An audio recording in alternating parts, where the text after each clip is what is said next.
បាទជម្រាបសួរពុកម៉ែបងប្អូនទាំងអស់គ្នាទាំងនៅក្នុងស្រុកក៏ដូចជានៅក្រៅស្រុកបាទ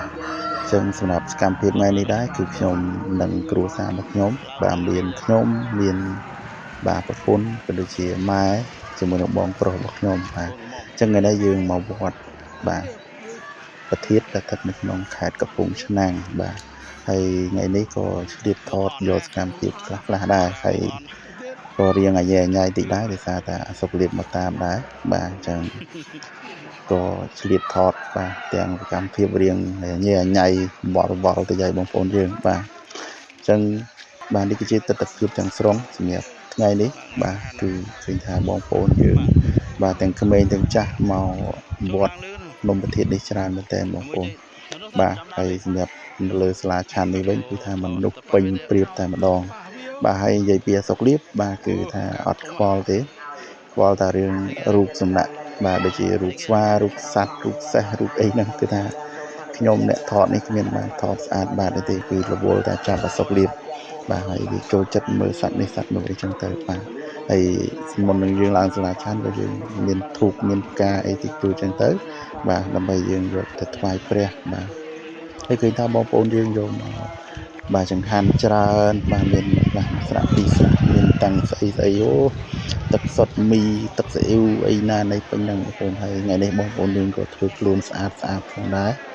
បាទហើយបូករួមទាំងប្រពន្ធខ្ញុំដែរក៏រឹតតែស្អាតដែរគាត់ថតអត់បានជាប់មុខបាទទីដៃឡើយទៅកាន់កូនផងហើយដៃមកខាងហ្នឹងទៅថតផងបាទអញ្ចឹងរៀងញ៉ែញ៉ៃតិចហើយនេះកូនខ្ញុំគឺអសុខលៀបនឹងឯងដែលតែខ្ញុំខុស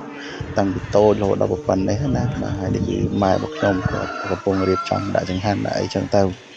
បាទហើយបងប្រុសខ្ញុំនោះនឹងតាណាទេវិញរកកន្លែងធូបរកកន្លែងដុតធូបអត់ឃើញបាទអញ្ចឹងនិយាយទៅសប្បាយមួយយ៉ាងដែរដោយសារថាមនុស្សច្រើនពេកសូម្បីតែធូបក៏ចែកគ្នាដុតអត់អស់គ្នាដែរបងប្អូនយើងបាទដោយសារថ្ងៃនេះគឺថាពេញព្រៀបតែម្ដងបាទហ្នឹងហើយនេះគឺក្នុងសាលាឆាន់ទស្សនវិជ្ជាទាំងមូលតែម្ដងគឺខ្ញុំព្យាយាមថតទាំងរញ៉េរញ៉ៃណាបាទបងប្អូនយើងព្យាយាមមើលតិចទៅអីទេបាទហើយភាគច្រើនថ្ងៃនេះគឺសម្បូរជាមួយនឹងក្មេងៗបាទអញ្ចឹងក្មេងៗយើងឥឡូវគាត់ចេះធ្វើបុណ្យធ្វើទានបាទទាំងអស់គ្នាហើយបាទសង្ឃឹមថាយើងចេះធ្វើទាំងអស់គ្នាហើយស្រឡាញ់គ្នារាប់អានគ្នាកុំបាទឃើញក្មេងៗមួយចំនួនបាទអត់ចេះធ្វើបុណ្យទៅគឺដើរបង្ហោះម៉ូតូកាប់ចាក់អញ្ចឹងទៅបាទអញ្ចឹងអត់ល្អទេហើយខ្ញុំឃើញវត្តនេះគឺសម្បូរក្មេងហើយសិតតែអ្នកមកធ្វើបុណ្យធ្វើទានបាទហើយសម្រាប់វីដេអូហ្នឹងគឺមានតែប៉ុណ្្នឹងដែរហើយចាំវីដេអូក្រោយខ្ញុំនឹង